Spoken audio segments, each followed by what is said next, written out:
Phone എടുത്ത് നോക്കുന്ന സമയത്ത് ഇത്തരം പല അഡ്വർടൈസ്മെന്റുകളും നിങ്ങൾ കണ്ടിട്ടുണ്ടായിരിക്കും അല്ലേ?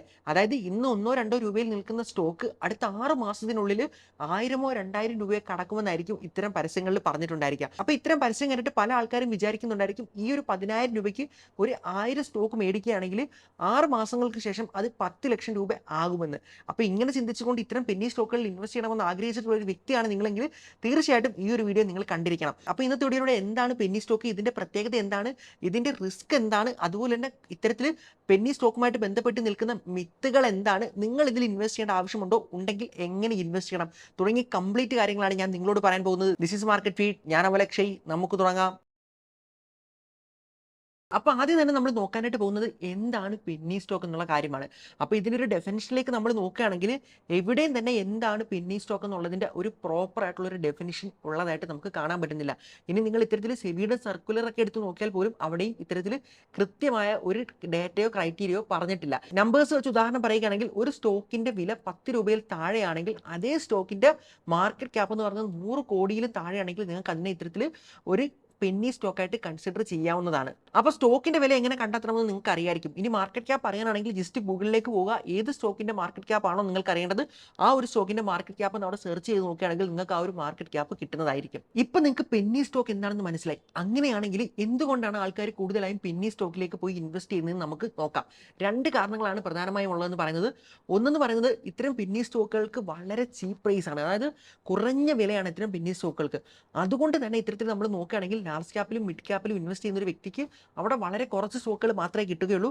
എന്നാൽ ഇതേ വ്യക്തി ഇതേ എമൗണ്ട് ഇത്തരത്തിൽ പെന്നി സ്റ്റോക്കിലേക്ക് ഇൻവെസ്റ്റ് ചെയ്യുകയാണെങ്കിൽ അവിടെ അവർക്ക് ഒരുപാട് സ്റ്റോക്കുകൾ വാങ്ങാനായിട്ട് പറ്റുന്നതാണ്. അതായത് പറയുകയാണെങ്കിൽ ഒരാൾ പെന്നി സ്റ്റോക്കിലാണ് ഇൻവെസ്റ്റ് ചെയ്തതെങ്കിൽ അദ്ദേഹത്തിന് വളരെ കുറച്ച് പൈസ കൊടുത്തുകൊണ്ട് കൂടുതൽ സ്റ്റോക്സ് അവിടെ നിന്ന് വാങ്ങാൻ പറ്റുന്നതാണ്. എന്നാൽ ഇത്തരത്തിൽ ലാർജ് ക്യാപ്പിലേക്കും മിഡ് ക്യാപ്പിലേക്കൊക്കെ പോവുകയാണെങ്കിൽ ഒരുപാട് പൈസ കൊടുത്താൽ മാത്രമേ ഒരുപാട് സ്റ്റോക്കുകൾ വാങ്ങാനായിട്ട് പറ്റുകയുള്ളൂ. അപ്പോൾ കുറഞ്ഞ പൈസയ്ക്ക് കൂടുതൽ സ്റ്റോക്ക് കിട്ടുമെന്നുള്ളതാണ് ഒന്നാമത്തെ കാരണം. രണ്ടാമത്തെ ഒരു റീസൺ എന്ന് പറയുന്നത് ഇവർ ഈ 1 രൂപയ്ക്കും 2 രൂപയ്ക്കും വാങ്ങി കൂട്ടിയിട്ടുള്ള ആ ഒരു ബൾക്ക് കണക്കിന് സ്റ്റോക്കില്ലേ, ഈ ഒരു കമ്പനിയുടെ ഷെയറിന്റെ പ്രൈസ് ഇന്നത്തെ ലാർജ് ക്യാപ്പ് മിഡ് ക്യാപ്പ് കമ്പനികളുടെ കണക്ക് ഫ്യൂച്ചറിൽ 1000 2000 രൂപ ആകുമെന്നുള്ളൊരു പ്രതീക്ഷയാണ്. അപ്പോൾ അവർ കമ്പയർ ചെയ്യുന്നത് ഇന്നുള്ള ലാർജ് ക്യാപ്പ് കമ്പനികൾ എങ്ങനെയാണോ ഇത്രയും വളർന്നു വന്നത് അതുപോലെ തന്നെ അവർ ഇൻവെസ്റ്റ് ചെയ്തിട്ടുള്ള ഈ ഒരു പെന്നി സ്റ്റോക്സ് നാളെ അങ്ങനെ വളരുമെന്നും അവർ ഇൻവെസ്റ്റ് ചെയ്തിട്ടുള്ള ആ ഒരു ചെറിയ എമൗണ്ട് വളർന്ന് വലിയ പൈസയാകുമെന്നും അവർ സമ്പന്നരാകുമെന്നുമാണ്. അപ്പോൾ ഈ 2 കാരണങ്ങൾ കൊണ്ടാണ് സാധാരണക്കാരൻ, വലിയ ക്യാപിറ്റലോ കാര്യങ്ങളോ ഒന്നും ഇൻവെസ്റ്റ് ചെയ്യാനില്ലാത്ത സാധാരണക്കാരൻ ഇത്തരം പെന്നി സ്റ്റോക്കുകളിൽ ഇൻവെസ്റ്റ് ചെയ്യുന്നത്. എന്നാൽ ഇങ്ങനെ ഇൻവെസ്റ്റ് ചെയ്യുന്ന സാധാരണക്കാരന് തന്നെ നല്ലതുപോലെ അറിയാം അവർ ഈ ഒരു കമ്പനിയെ പറ്റി സ്റ്റഡീസ് നടത്തിയിട്ടില്ല, അതുപോലെ തന്നെ അവർക്ക് ഇതിനെപ്പറ്റി ഒന്നും അറിയില്ല, ആരെങ്കിലും പറഞ്ഞു കേട്ടിട്ട് അല്ലെങ്കിൽ എവിടെയെങ്കിലും കേട്ടിട്ട് മാത്രമാണ് ഇതിൽ ഇൻവെസ്റ്റ് ചെയ്തിട്ടുള്ളതെന്ന്. എന്നിരുന്നാൽ പോലും ചില മിത്തുകൾ വിശ്വസിച്ചുകൊണ്ടാണ് അവർ ആ സ്റ്റോക്കിലേക്ക് ഹോൾഡ് ചെയ്തുകൊണ്ട് ഇരിക്കുന്നത്. അപ്പോൾ ആ മിത്തുകൾ എന്തെല്ലാമാണെന്ന് നമുക്ക് നോക്കാം. ഒന്നാമത്തെ മിത്ത് എന്ന് പറയുന്നത് ഇന്നുള്ള ലാർജ് ക്യാപ്പ് കമ്പനികളെല്ലാം തന്നെ ഒരു കാലത്ത് ഇത്തരത്തിൽ പെന്നി സ്റ്റോക്ക് ആയിരുന്നു. അവർ മാർക്കറ്റിൽ ലിസ്റ്റ് ചെയ്ത സമയത്ത് പോലും വളരെ ചെറുതായിരുന്നു, പിന്നീട് ഇത്തരത്തിൽ റാലി ചെയ്തതാണെന്നുള്ളതാണ്. എന്നാൽ നമ്മൾ നോക്കുകയാണെങ്കിൽ എത്രയോ കമ്പനികൾ ലാർജ് ക്യാപ്പ് ആയതിനു ശേഷമാണ് ഇത്തരത്തിൽ മാർക്കറ്റിംഗ് ലിസ്റ്റ് ചെയ്തതെന്ന് കാണാം. അതായത് എക്സാമ്പിൾ പറയുകയാണെങ്കിൽ LIC, UTI, AMC തുടങ്ങിയ എത്രയോ കമ്പനികളാണ് ഇത്തരത്തിൽ ലാർജ് ക്യാപ്പ് ആയതിനു ശേഷം മാർക്കറ്റിൽ വന്ന് ലിസ്റ്റ് ചെയ്തിട്ടുള്ളത്. അപ്പോൾ ഇന്ന് ഇന്ത്യൻ സ്റ്റോക്ക് മാർക്കറ്റിൽ നിലനിൽക്കുന്ന നല്ല കമ്പനികളെല്ലാം തന്നെ ഇത്തരത്തിൽ ഒരു കാലത്ത് പെന്നി സ്റ്റോക്കോ സ്മാൾ ക്യാപ്പോ ഒന്നും തന്നെ ആയിരുന്നില്ല. നമ്മൾ നോക്കുകയാണെങ്കിൽ പല സ്റ്റോക്കുകളും ഇത്തരത്തിൽ ലാർജ് ക്യാപ്പ് ആയതിനു ശേഷമാണ് ലിസ്റ്റ് ചെയ്തിട്ടുള്ളതെന്ന് കാണാം. പല ഇൻവെസ്റ്റേഴ്സും ഇതിനെ കൺസിഡർ ചെയ്യുന്നത് ലാർജ് ക്യാപ്പിൽ ഇൻവെസ്റ്റ് ചെയ്യുകയാണെങ്കിൽ അത് 1000-ൽ നിന്നും 2000 ആകണമെങ്കിൽ, അതായത് 100% റിട്ടേൺസ് അവിടെ ഉണ്ടാകണമെങ്കിൽ വളരെ ഡിഫിക്കൽട്ടാണ്, വളരെയധികം കാലം കാത്തിരിക്കണമെന്നാണ്. എന്നാൽ ഇത്തരത്തിൽ പെന്നി സ്റ്റോക്കിലാണ് ഇൻവെസ്റ്റ് ചെയ്യുന്നതെങ്കിൽ 10 രൂപ 20 ആവാൻ, അതായത് 100% റിട്ടേൺ അവിടെ കിട്ടാൻ വളരെ കുറച്ച് ദിവസങ്ങൾ തന്നെ മതിയെന്നാണ് വിശ്വസിക്കുന്നത്. അതായത് നമ്മൾ നോക്കുകയാണെങ്കിൽ പെന്നി സ്റ്റോക്കിൽ 10 രൂപ 20 രൂപ ആകുന്നതും അതുപോലെ തന്നെ ഫണ്ടമെന്റലി സ്ട്രോങ് ആയിട്ടുള്ള നല്ലൊരു കമ്പനിയിൽ 1000 രൂപ 2000 രൂപ ആകുന്നത് സെയിം ആണ്. ഇവിടെ നിങ്ങൾ നമ്പേഴ്സിലേക്കല്ല നോക്കേണ്ടത്, പകരം നിങ്ങൾ ഇവിടെ പെർസെൻറ്റേജിലേക്കാണ് നോക്കേണ്ടത്. അതായത് ഈ ഒരു പെന്നി സ്റ്റോക്കിലും 10 രൂപ 20 ആവണമെങ്കിൽ 100% ആ ഒരു റാലി ഉണ്ടാവണം. അതുപോലെ തന്നെ നമ്മൾ ഇപ്പുറത്തേക്ക് നോക്കുകയാണെങ്കിൽ ഇവിടെയും 1000 രൂപ 2000 ആവണമെങ്കിൽ 100% ഒരു റാലി ഉണ്ടാകണം. അപ്പോൾ ഫണ്ടമെന്റലി സ്ട്രോങ് ആയിട്ടുള്ള നല്ലൊരു ലാർജ് ക്യാപ്പ് കമ്പനി ഇത്തരത്തിൽ നല്ല രീതിയിൽ പെർഫോം ചെയ്യുകയാണെങ്കിൽ അവിടെ നിങ്ങൾ ഇത്തരത്തിൽ അതിന്റെ സ്റ്റോക്കിന്റെ പ്രൈസ് എത്രയാണെന്ന് നോക്കേണ്ട ആവശ്യമില്ല, പകരം പെർസെൻറ്റേജിലേക്ക് നോക്കിയാൽ മതി. പെർസെൻറ്റേജ് വൈസ് ആ ഒരു സ്റ്റോക്ക് നല്ല രീതിയിൽ പെർഫോം ചെയ്യുന്നതായിരിക്കും. ഉദാഹരണം പറയുകയാണെങ്കിൽ നല്ല രീതിയിൽ പെർഫോം ചെയ്യുന്ന ഒരു ലാർജ് ക്യാപ്പ് കമ്പനി 1000 രൂപയിൽ നിന്ന് 2000 രൂപയിലേക്ക് എത്താൻ എടുക്കുന്ന സമയം എന്ന് പറയുന്നത് ഇത്തരത്തിൽ പെന്നി സ്റ്റോക്ക് 10 രൂപയിൽ നിന്ന് 20 രൂപയിലേക്ക് എത്താൻ എടുക്കുന്ന സമയത്തെക്കാളും വളരെ കുറവായിരിക്കും. ഇനി അതല്ല ഏതെങ്കിലുമൊക്കെ പെന്നി സ്റ്റോക്കുകളിൽ 10 രൂപയിൽ നിന്ന് 20 രൂപയിലേക്കൊക്കെ ഇത്തരത്തിൽ അപ്പർ സർക്യൂട്ട് അടിച്ച് റാലി ചെയ്യുന്നത് കാണുകയാണെങ്കിൽ നിങ്ങൾ മനസ്സിലാക്കേണ്ടത് അത് മാനിപ്പുലേഷൻ ആകാനുള്ള സാധ്യത വളരെ കൂടുതലാണ്. ഒരിക്കലും ഒരു നേരായ രീതിയിൽ ബിസിനസ് വളർന്നത് കൊണ്ടുള്ള ഒരു റാലി അല്ല നിങ്ങൾ അവിടെ കാണുന്നത്. മൂന്നാമത്തെ ഒരു മിത്താണ് ഇത്തരം പെന്നി സ്റ്റോക്കുകളുടെ ചാർട്ടിൽ ടെക്നിക്കൽസ് നല്ല രീതിയിൽ വർക്ക് ചെയ്യുമെന്ന്. ഏതായാലും നമ്മൾ നോക്കുകയാണെങ്കിൽ ലാർജ് ക്യാപ് കമ്പനികളുടെ സ്റ്റോക്കുകളിലാണ് ബെറ്റർ ആയിട്ട് ഇത്തരത്തിൽ ടെക്നിക്കൽസ് വർക്ക് ചെയ്യുന്നതെന്ന് കാണാൻ പറ്റുന്നതാണ്. കാരണം അവിടെയാണ് ലിക്വിഡിറ്റി കൂടുതലുള്ളതും അവിടെയാണ് കൂടുതൽ പാർട്ടിസിപ്പേഷൻ ഉള്ളതും. എന്നാൽ നമ്മൾ ഇത്തരം പെന്നി സ്റ്റോക്കുകളിലേക്ക് നോക്കുകയാണെങ്കിൽ അവിടെ ലിക്വിഡേഷൻ കുറവായതുകൊണ്ട് തന്നെ അവിടെ പ്രോപ്പർ ആയിട്ടുള്ള രീതിയിൽ ഇത്തരത്തിൽ ടെക്നിക്കൽസ് വർക്ക് ചെയ്യാനുള്ള സാധ്യതയില്ല. അതുപോലെ തന്നെ ഇത്തരത്തിൽ അവിടെ അപ്പർ സർക്യൂട്ടും ലോവർ സർക്യൂട്ടും ഒക്കെ അടിക്കുന്നത് കൊണ്ട് തന്നെ ആ ഒരു കണ്ടിന്യൂഷൻ പല കാര്യങ്ങളിലും ടെക്നിക്കലിൽ ലഭിക്കാനും ചാൻസ് കുറവാണ്. അങ്ങനെയാണെങ്കിൽ നമുക്ക് ഇന്ത്യൻ മാർക്കറ്റിലുള്ള കുറച്ച് പെന്നി സ്റ്റോക്കുകൾ ഏതെല്ലാമാണെന്ന് പെട്ടെന്നൊന്ന് പോയി നോക്കാം. അപ്പോൾ ഇതിനായിട്ട് ഞാൻ വന്നിട്ടുള്ളത് സ്ക്രീനറിലേക്കാണ്. അപ്പോൾ സ്ക്രീനറിലേക്ക് വന്നിട്ട് നിങ്ങൾക്ക് ഇത്തരത്തിൽ ഇതൊന്ന് സ്ക്രീൻ ചെയ്ത് നോക്കാവുന്നതാണ്. അപ്പോൾ ഇവിടെ കൊറി എൻട്രി ചെയ്യാനായിട്ട് പറഞ്ഞിട്ടുണ്ട്. പെന്നി സ്റ്റോക്കിന്റെ 2 ക്രൈറ്റീരിയകൾ എന്തെല്ലാമായിരുന്നു? ഒന്നെന്ന് പറയുന്നത് 10 രൂപയിൽ താഴെ ആയിരിക്കണം സ്റ്റോക്കിന്റെ വില അല്ലേ. അങ്ങനെയാണെങ്കിൽ നമുക്കിവിടെ കറണ്ട് പ്രൈസ് എൻ്റർ ചെയ്ത് കൊടുക്കാവുന്നതാണ്. കറണ്ട് പ്രൈസ് എന്ന് പറയുന്നത് അപ്പോൾ 10 രൂപയിൽ താഴെ ആയിരിക്കണം. അടുത്ത നമ്മുടെ രണ്ടാമത്തെ ക്രൈറ്റീരിയ എന്ന് പറയുന്നത് മാർക്കറ്റ് ക്യാപിറ്റലൈസേഷൻ ഒരു 100 കോടിയിൽ താഴെ ആയിരിക്കണം. അപ്പോൾ നമ്മളിവിടെ ഇത്തരത്തിൽ മാർക്കറ്റ് ക്യാപിറ്റലൈസേഷൻ കൊടുക്കുകയാണ്. അത് 100 കോടിയിൽ താഴെയെന്ന് കൊടുത്തിരിക്കുകയാണ്. അങ്ങനെയാണെങ്കിൽ നമുക്ക് ഈ ഒരു കൊറി ഒന്ന് റൺ ചെയ്ത് നോക്കാം എത്ര പെന്നി സ്റ്റോക്കുകളാണ് ഇന്ത്യൻ മാർക്കറ്റിലുള്ളത് അറിയാനായിട്ട്. അപ്പോൾ നമ്മൾ ഇവിടേക്ക് നോക്കുകയാണെങ്കിൽ നമുക്ക് കാണാനായിട്ട് പറ്റുന്നുണ്ട് 511 സ്റ്റോക്കുകളാണ് ഇത്തരത്തിൽ NSEയിലും BSEയിലുമായിട്ട് ഇന്ത്യൻ മാർക്കറ്റിലുള്ള പെന്നി സ്റ്റോക്കുകളെന്ന്. അതായത് നമ്മൾ ഈ കൊടുത്ത ക്രൈറ്റീരിയയ്ക്ക് അനുസരിച്ചാണ്. അതായത് 10 രൂപയിൽ താഴെയുള്ള അതുപോലെ തന്നെ 100 കോടി മാർക്കറ്റ് ക്യാപ്പിന് താഴെയുള്ള സ്റ്റോക്കുകൾ മാത്രമാണ് ഇത് കാണിച്ചിട്ടുള്ളത്. ഇതിന് മുകളിലേക്കുള്ള കുറേ അധികം ചാത്തൻ കമ്പനികളുടെ സ്റ്റോക്സ് ഉണ്ട്. അതിനെയൊക്കെ മാറ്റി നിർത്തിയിട്ട് ഒന്ന് സോർട്ട് ചെയ്തിട്ടാണ് ഇതെല്ലാം എടുത്തിട്ടുള്ളത്. അങ്ങനെയാണെങ്കിൽ ഈ 511 സ്റ്റോക്കുകളിൽ എത്ര എണ്ണമായിരിക്കും ശക്തമായിട്ടുള്ള റാലി നടത്താനായിട്ട് സാധ്യതയുള്ളത്? അതായത് ഇപ്പം 10 രൂപയിൽ താഴെയാണ് ഈ സ്റ്റോക്കുകളുടെ എല്ലാം തന്നെ വിലയുള്ളത്. ഈ സ്റ്റോക്കുകളിൽ ഏതെല്ലാം സ്റ്റോക്കുകളായിരിക്കും ഇത്തരത്തിൽ 100ഉം 200ഉം ഒക്കെ മറികടന്നുകൊണ്ട് ശക്തമായിട്ടുള്ള റാലി നടത്താൻ സാധ്യതയുള്ളത്? അപ്പം ഞാൻ പറഞ്ഞ കണക്ക് ഈ ലിസ്റ്റിലുള്ള സ്റ്റോക്കുകളിൽ പലതും ഇത്തരത്തിൽ 10 രൂപയിൽ നിന്ന് 500ലേക്കും 300ലേക്കും 600ലേക്കും ഒക്കെ പോകാനുള്ള സാധ്യതയുണ്ട്. അപ്പോൾ അങ്ങനെ പോയിട്ടുള്ള ഒരു സ്റ്റോക്കിന്റെ എക്സാമ്പിൾ ഞാൻ നിങ്ങൾക്ക് എടുത്ത് കാണിച്ചു തരാം. അപ്പോൾ ഇതിനായിട്ട് ഞാൻ വന്നിട്ടുള്ളത് ഗലോപ്പ് എന്റർപ്രൈസസ് എന്ന് പറയുന്ന സ്റ്റോക്കിന്റെ ചാർട്ടിലേക്കാണ്. അപ്പോൾ ഇതിലേക്ക് നോക്കുകയാണെങ്കിൽ നിങ്ങൾക്ക് കാണാൻ പറ്റുന്നുണ്ട് ഇത്തരത്തിൽ 2021 മെയ് സമയത്ത് ഈ ഒരു സ്റ്റോക്കിന്റെ വില എന്ന് പറയുന്നത് 5 രൂപ മാത്രമായിരുന്നു. എന്നാൽ നോക്കുകയാണെങ്കിൽ ഈ ഒരു സ്റ്റോക്ക് പിന്നീട് ശക്തമായിട്ടുള്ള റാലി നടത്തിക്കൊണ്ട് ഇത്തരത്തിൽ പല ഇൻവെസ്റ്റേഴ്സും ആഗ്രഹിച്ചിട്ടുള്ള, അതായത് അറിയില്ല പെന്നി സ്റ്റോക്കിൽ ഇൻവെസ്റ്റ് ചെയ്യുന്ന പല ഇൻവെസ്റ്റേഴ്സിന്റെ ആഗ്രഹം എന്താണ്? ആ ഒരു സ്റ്റോക്ക് ശക്തമായിട്ട് റാലി നടത്തണമെന്നല്ലേ. അതേപോലെ ശക്തമായിട്ട് റാലി നടത്തി ഈ ഒരു സ്റ്റോക്കിന്റെ ഹൈ എന്ന് പറയുന്നത് 113 രൂപയാണ്. അതായത് ജൂൺ 22, അതായത് ഏകദേശം ഒരു വർഷവും 1 മാസത്തിന് ശേഷം ഇത്തരത്തിൽ ഈ ഒരു സ്റ്റോക്ക് അതിൻ്റെ ആ ഒരു ഹൈയിൽ എത്തിയതാണ് നമ്മൾ കാണാൻ പറ്റുന്നത്. എന്നാൽ ആ ഒരു ഹൈയിൽ എത്തിയതിനു ശേഷം എല്ലാ ഇൻവെസ്റ്റേഴ്സും ഹാപ്പിയായി. ഇത്തരത്തിൽ ആ ഒരു പെന്നി സ്റ്റോക്ക് നല്ല റിട്ടേൺ കൊടുത്തു. എന്നാൽ അതിനുശേഷം നമ്മൾ നോക്കുകയാണെങ്കിൽ ഇത്തരത്തിൽ ഈ ഒരു സ്റ്റോക്കിന്റെ വില കുത്തനെ താഴേക്ക് വീഴുന്നതാണ് നമുക്കിതാ കാണാൻ പറ്റുന്നത്. അങ്ങനെ താഴേക്ക് വീണ് ഇപ്പോൾ ഈ ഒരു സ്റ്റോക്ക് കൺസോളിഡേറ്റ് ചെയ്ത് നിൽക്കുന്ന വില എന്ന് പറയുന്നത് 22 രൂപയാണ്. അപ്പോൾ ഈ ഒരു സ്റ്റോക്കിനെ ശരിക്കും നമുക്ക് മൾട്ടി ബാഗർ സ്റ്റോക്ക് എന്ന് പറയാനായിട്ട് സാധിക്കുമോ? അപ്പോൾ ഈ ഒരു പെന്നി സ്റ്റോക്കിൽ ഇൻവെസ്റ്റ് ചെയ്ത ഇൻവെസ്റ്റേഴ്സിന് എന്തായിരിക്കും സംഭവിച്ചിട്ടുള്ളത്? അപ്പോൾ ആദ്യം തന്നെ നിങ്ങൾ മനസ്സിലാക്കേണ്ടത് എന്തുകൊണ്ടാണ് ഈ ഒരു സ്റ്റോക്ക് 5 രൂപയിൽ നിന്ന് ഈ 113 രൂപ വരെ റാലി നടത്തിയത് എന്നുള്ള കാര്യമാണ്. അതായത് പറയുകയാണെങ്കിൽ ഈ ഒരു ഭാഗമില്ല, അതായത് ഈ ഒരു 5 രൂപ നിൽക്കുന്ന ഈ ഒരു സമയത്തായിരിക്കും ഇത്തരത്തിൽ ഈ ഒരു സ്റ്റോക്കിലേക്ക് ഓപ്പറേറ്റേഴ്സ് പൈസ ഇൻവെസ്റ്റ് ചെയ്യുന്നത്. അവർ നല്ല രീതിയിൽ നല്ലൊരു എമൗണ്ട് പൈസ അതിൽ ഇൻവെസ്റ്റ് ചെയ്തതിന് ശേഷമായിരിക്കും ഇത്തരത്തിൽ യൂട്യൂബിലോ ടെലഗ്രാമിലോ ഒക്കെ വഴി ഇത്തരത്തിൽ കുറേ പരസ്യങ്ങൾ കൊടുക്കുന്ന ഈ ഒരു സ്റ്റോക്ക് ഇപ്പോൾ 10 രൂപ നിൽക്കുകയാണ്, 10 രൂപയിൽ താഴെ മാത്രമേ വരെയുള്ളൂ, അടുത്ത 6 മാസത്തിൽ അല്ലെങ്കിൽ ഒരു വർഷത്തിൽ ഈ ഒരു സ്റ്റോക്ക് ഇത്ര രൂപ മറികടക്കും എന്നുള്ള കുറേ പരസ്യങ്ങൾ കൊടുക്കുന്നത്. അപ്പോൾ ഈ പരസ്യങ്ങൾ കാണുന്ന പല ആൾക്കാരും ഈ ഒരു സ്റ്റോക്ക് നോട്ട് ചെയ്ത് വെക്കും, എന്നാൽ അതിൽ ഇൻവെസ്റ്റ് ചെയ്യുകയില്ല. എന്നാൽ കുറച്ച് ആൾക്കാർ ഇൻവെസ്റ്റ് ചെയ്ത് തുടങ്ങും. അങ്ങനെ ഇൻവെസ്റ്റ് ചെയ്ത് തുടങ്ങുന്ന സമയത്ത് ഈ പറഞ്ഞ മാനിപ്പുലേഷൻ ചെയ്യുന്ന ആളുകൾ തന്നെ കുറച്ചുകൂടി അതിലേക്ക് പൈസ ഇൻഫ്യൂസ് ചെയ്തുകൊണ്ട് ഈ ഒരു സ്റ്റോക്കിൻ്റെ വില അപ്പ് ചെയ്തുകൊണ്ടിരിക്കും. അതിനാണ് നമ്മൾ പമ്പിങ് എന്ന് പറയുന്നത്. അങ്ങനെ പമ്പ് ചെയ്ത് ഈ ഒരു സ്റ്റോക്കിൻ്റെ വില മുകളിലേക്ക് എത്തിക്കഴിയുന്ന സമയത്തായിരിക്കും ഇത്തരത്തിൽ പല ആൾക്കാരും റിഗ്രറ്റ് ചെയ്യുന്നത്. അതായത് പറയുകയാണെങ്കിൽ ഈ ഒരു സ്റ്റോക്കിൻ്റെ പരസ്യം 5 രൂപയ്ക്ക് കണ്ട ഒരു റീറ്റെയിൽ ഇൻവെസ്റ്റർ ആ ഒരു സ്റ്റോക്കിൻ്റെ വില ഇത്തരത്തിൽ ഉയർന്ന് ഒരു 30-32 എത്തുന്ന സമയത്ത് അയാൾ വിചാരിക്കും പക്ഷേ അവർ പറഞ്ഞ സത്യമാണല്ലോ, ഞാൻ അന്ന് ഇൻവെസ്റ്റ് ചെയ്തിരുന്നെങ്കിൽ നല്ല റിട്ടേൺ കിട്ടുമെന്നല്ലേ. അങ്ങനെ ആ ഒരു ഫോമോ ഇനി ആ സ്റ്റോക്ക് ഇനി മുകളിലേക്ക് പോകും കിട്ടാതെ വരുമെന്നുള്ള ആ ഒരു പേടിയുടെ പുറത്ത് ഈ ഒരു സ്റ്റോക്കിനെ പറ്റി, അതിൻ്റെ ഫണ്ടമെന്റൽസിനെ പറ്റി, അവരുടെ ബിസിനസ്സിനെ പറ്റി, എന്തുകൊണ്ടാണ് ഈ സ്റ്റോക്കിൻ്റെ വില ഉയർന്നത്, ഫണ്ടമെന്റലി എന്തെങ്കിലും ചേഞ്ച് ഉണ്ടായിട്ടുണ്ടോ തുടങ്ങിയ കാര്യങ്ങളൊന്നും തന്നെ നോക്കാതെ ഇത്തരത്തിൽ കണ്ണും കൂട്ടി അതിൽ പോയിട്ട് പൈസ ഇടും. കാരണം അവരുടെ കയ്യിൽ കുറച്ച് പൈസ മാത്രമേ ഉണ്ടായിരിക്കുള്ളൂ. ആ ഒരു പൈസ ഇത്തരത്തിൽ പെന്നി സ്റ്റോക്കിൽ ഇട്ടിട്ട് വലിയ റിട്ടേൺ നേടാനായിരിക്കും അവർ ആഗ്രഹിക്കുന്നത്. അതുകൊണ്ട് തന്നെ ഇത്തരത്തിൽ ആ ഒരു ഫോമോടെ പുറത്ത് അവിടെ കൊണ്ടുപോയി പൈസ ഇടാറുണ്ട്. അങ്ങനെ അവർ വീണ്ടും ഇൻവെസ്റ്റ് ചെയ്യുന്ന സമയത്ത് ഇത്തരത്തിൽ ആ ഒരു സ്റ്റോക്കിൻ്റെ ഡിമാൻഡ് കൂടുന്നതാണ്. അങ്ങനെ ഒരുപാട് ആൾക്കാർ വന്ന് സ്റ്റോക്ക് വാങ്ങുന്ന സമയത്ത് അതിൻ്റെ ഡിമാൻഡ് കൂടുകയും ആ ഒരു സ്റ്റോക്കിൻ്റെ വില കൂടുകയും ചെയ്തതാണ്. ഇനി ഇതേപോലെ അതിൻ്റെ ഡിമാൻഡ് വർദ്ധിക്കാനായിട്ട് ആ ഒരു സമയത്ത് കുറേ അധികം ടെലഗ്രാം ഗ്രൂപ്പുകൾ വഴി ഇത്തരത്തിൽ ഈ ഒരു സ്റ്റോക്ക് നല്ലതാണ്, ലോങ് ടൈമിലേക്ക് കിടിലമാണെന്നുള്ള കുറേ പരസ്യങ്ങൾ കൊടുക്കുന്നതായിരിക്കും. അതുപോലെ തന്നെ നോക്കുകയാണെങ്കിൽ കുറേ ന്യൂസ് ആർട്ടിക്കിൾസും കുറേ ആ ഒരു കമ്പനിയെ അനുകൂലിച്ചുകൊണ്ടുള്ള കുറേ ന്യൂസ് ആർട്ടിക്കിൾസും വാർത്തകളും അങ്ങനെ ആ ഒരു സ്റ്റോക്ക് ഭയങ്കര ട്രെൻഡിങ് ആയിരിക്കും. ആ ഒരു സമയത്തായിരിക്കും ഈ ഒരു സ്റ്റോക്കിലേക്ക് കൂടുതൽ റീറ്റെയിലേഴ്സ് വരികയും അവർ ഇത്തരത്തിൽ ഇൻവെസ്റ്റ് ചെയ്യുകയും ചെയ്യുന്നത്.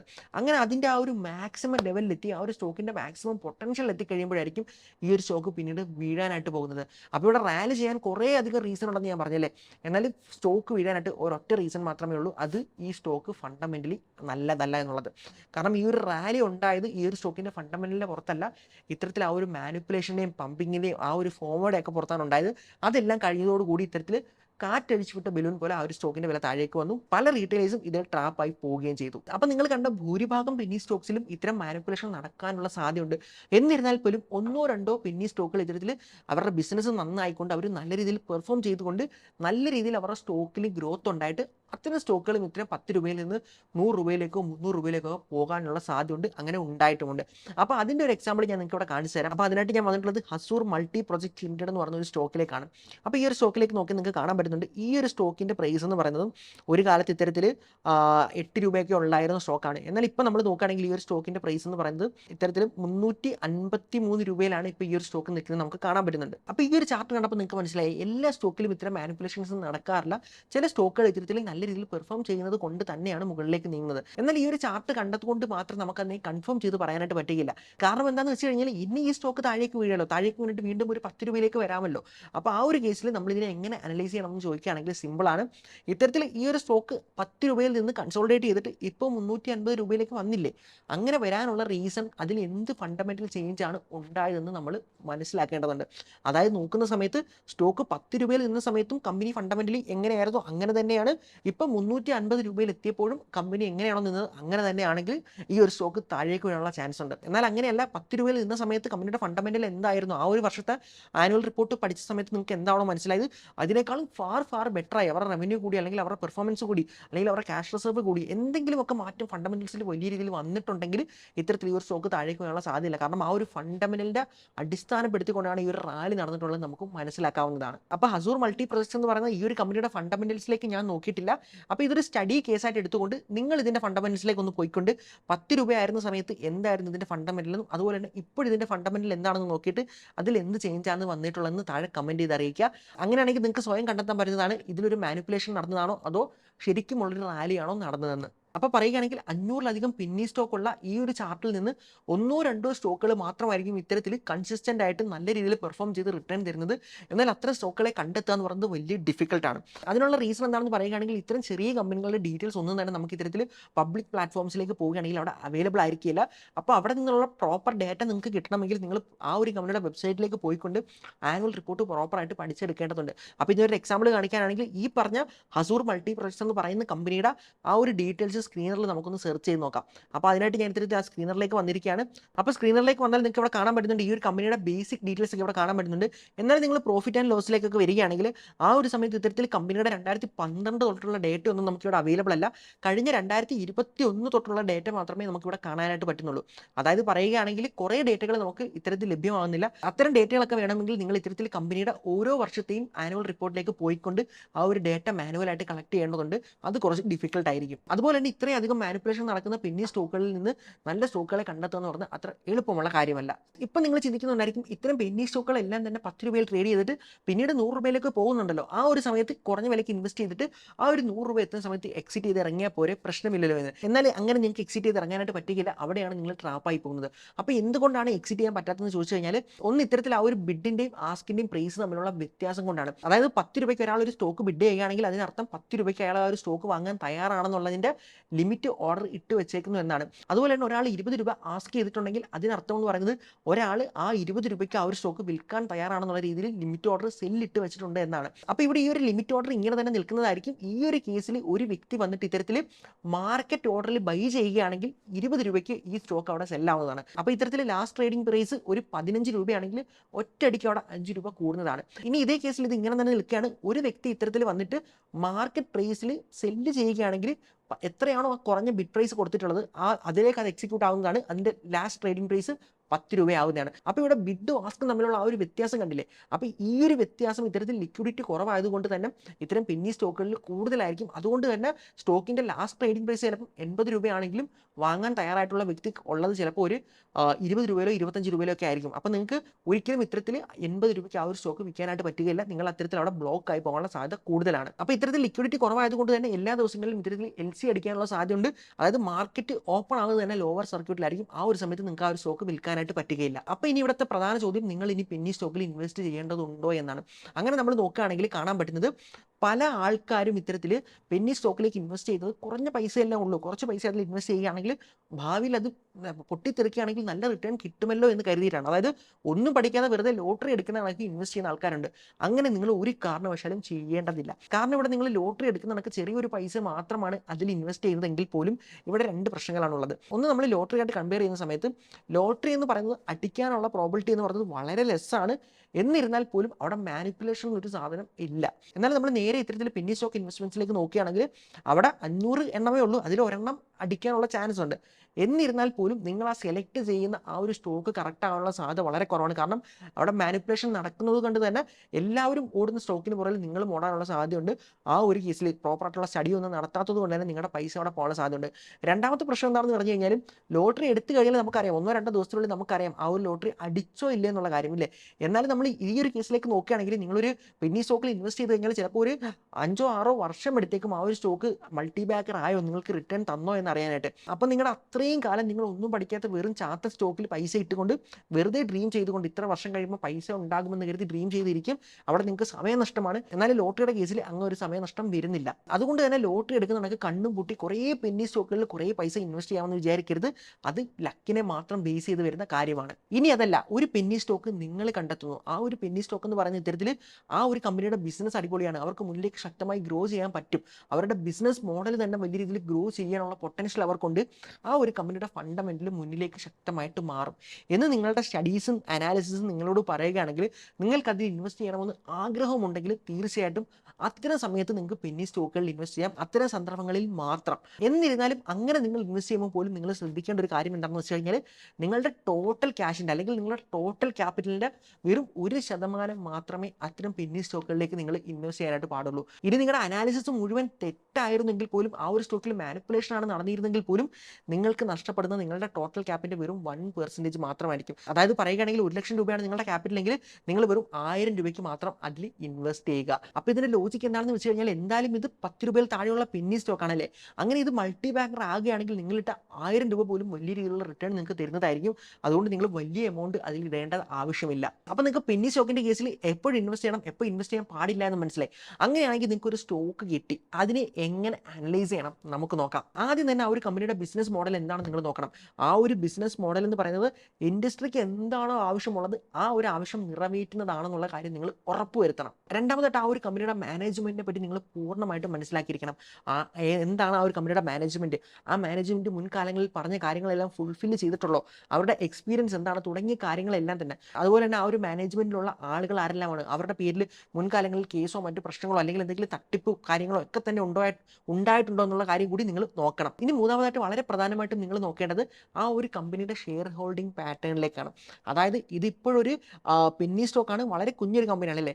എന്നാൽ ആ ഒരു കമ്പനി ഭാവിയിൽ മൾട്ടി ബാഗർ ആകുമെന്ന് ആദ്യം മനസ്സിലാക്കുന്നത് ആരാണ്? ആ ഒരു കമ്പനിയുടെ പ്രൊമോട്ടേഴ്സ് തന്നെയാണ് അല്ലേ. അപ്പോൾ ആ ഒരു പ്രൊമോട്ടേഴ്സിന് ആ ഒരു കോൺഫിഡൻസ് ഉണ്ടെങ്കിൽ, കമ്പനി നാളെ മൾട്ടി ബാഗർ ആകുമെന്നുള്ള കോൺഫിഡൻസ് ഉണ്ടെങ്കിൽ അവരുടെ ആ ഒരു ഷെയർ ഹോൾഡിങ്, പ്രൊമോട്ടറിന്റെ ഷെയർ ഹോൾഡിങ് വർദ്ധിപ്പിച്ചുകൊണ്ടിരിക്കും.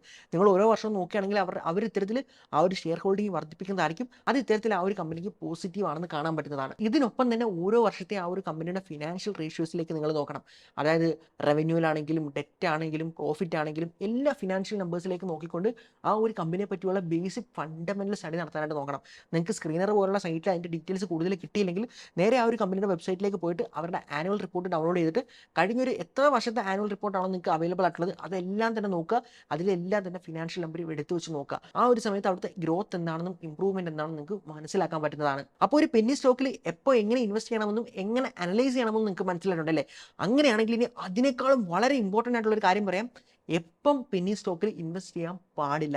അതായത് നിങ്ങളുടെ അടുക്കൽ നിങ്ങളുടെ ഒരു സുഹൃത്തോ അല്ലെങ്കിൽ ഇത്തരത്തിൽ അറിയാത്ത ഒരാളോ ടെലഗ്രാം ഗ്രൂപ്പിലൂടെയോ അല്ലെങ്കിൽ യൂട്യൂബിലൂടെയോ ഒക്കെ ഒരാൾ വന്നിട്ട് ഒരു സ്റ്റോക്ക് റെക്കമെൻഡ് ചെയ്യുകയാണെങ്കിൽ അത്തരം സ്റ്റോക്കുകളിൽ ഒരു കാരണവശാലും ഇൻവെസ്റ്റ് ചെയ്യാതെ ഇരിക്കുക. ഇനി നിങ്ങൾക്ക് അതിൽ ഇൻവെസ്റ്റ് ചെയ്യണമെന്ന് അത്രയ്ക്ക് തോന്നുകയാണെങ്കിൽ ഇത്തരത്തിൽ ആ പറഞ്ഞ അനാലിസിസ് എല്ലാം തന്നെ നടത്തിയിട്ട് അത് ബെറ്റർ ആണെന്നും അത്തരത്തിൽ ആ ഗ്രോത്ത് ഉണ്ടാകുമെന്നും നിങ്ങൾക്ക് ഉറപ്പുണ്ടെങ്കിൽ മാത്രം അത്തരം സ്റ്റോക്കുകളിൽ ഇൻവെസ്റ്റ് ചെയ്യുക.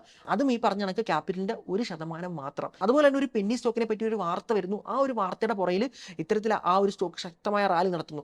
ഈ ഒരു സമയത്ത് ഫോമോ ഉണ്ടായിട്ട് കൊണ്ട് ആ സ്റ്റോക്ക് നഷ്ടപ്പെടുമെന്ന് കരുതിയിട്ട് അതിൽ ഇൻവെസ്റ്റ് ചെയ്യരുത്. കാരണം ഒരു വാർത്തയെ തുടർന്ന് മാത്രമാണ് ആ ഒരു സ്റ്റോക്കിൽ അപ്പോൾ ശക്തമായ ഒരു റാലി ഉണ്ടായത്.